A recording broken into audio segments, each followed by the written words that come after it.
zones mares qu'on a créées en forêt, donc c'est dans les objectifs toujours d'intérêt environnemental et biologique, la pointe environnementale du développement durable qu'on met en pratique ici. Donc l'objectif c'est d'apporter déjà de l'eau pour les mammifères qui peuvent venir se désaltérer. Elles ne sont pas naturelles ces mares, donc on a quelques mares naturelles en forêt, mais elles sont très rares, donc on a plutôt densifié ce réseau.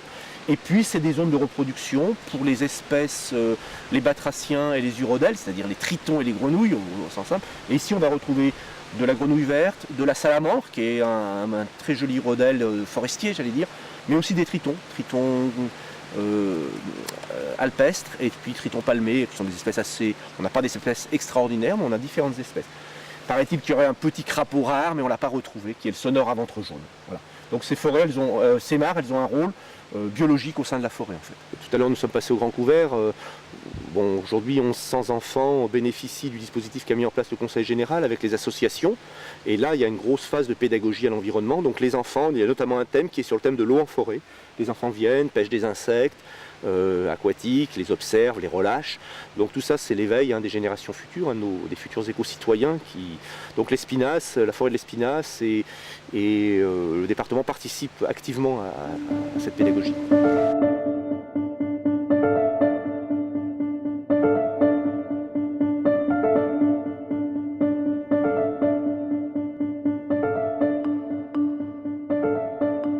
Vous avez dans la chaîne des gens un peu des extrêmes. Si je ne fais pas de caricature, mais on peut y avoir des personnes qui nous disent bah non, cette forêt elle devrait être complètement laissée, pas d'homme dedans, libre évolution. À l'autre extrême, on a des gens qui peuvent nous dire non, cette forêt, il faut qu'elle soit beaucoup plus productive, il faut qu'on y plante des espèces productives, etc.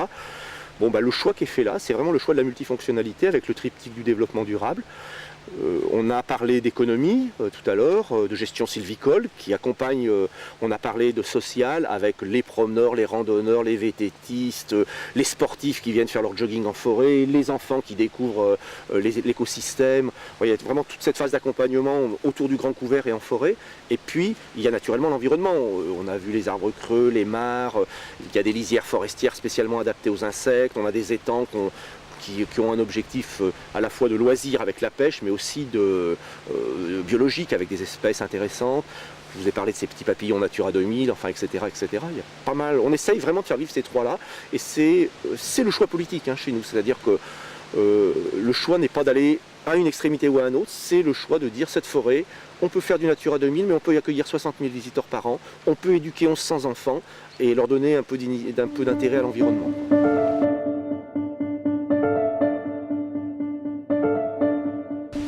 Alors ça c'est un phénomène chimique, il se passe c'est lié à la durée du jour et de la nuit. Donc à un moment, lors de cette durée, il y a des changements chimiques au niveau du pétiole de la feuille. Donc elle est plus alimentée par la sève ou moins alimentée, et tout ça fait que des pigments se développent ou se développent pas, donc c'est un phénomène chimique en fait.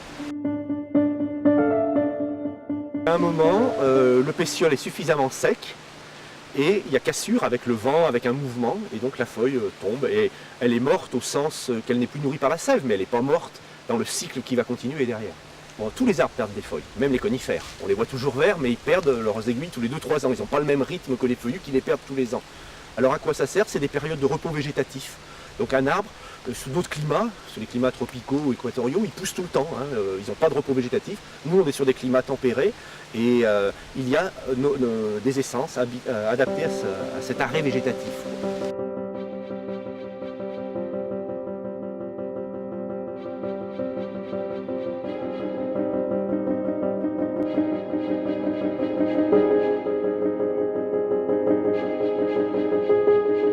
Alors c'était coupé là, cet automne, enfin l'automne passé, ce printemps.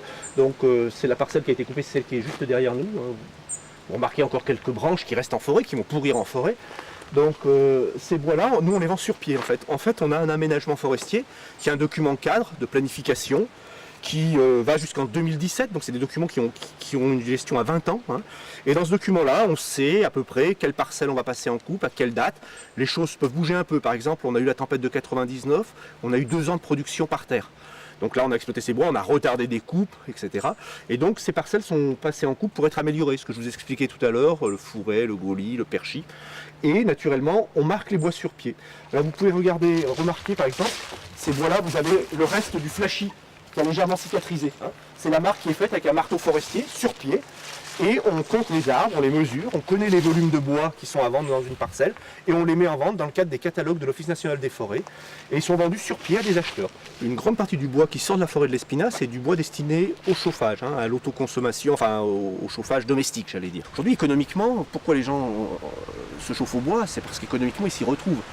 Si vous êtes dans la région, vous achetez un stère de bois livré chez vous en dimension prêt à mettre dans votre cheminée ou votre poêle sur la base de 50 € le stère. Vous chauffez, mettons, vous êtes dans une zone où il fait relativement froid, vous passez 20 ou 30 stères de bois, pour 1 000 €, vous vous chauffez un hiver et c'est quand même très intéressant économiquement.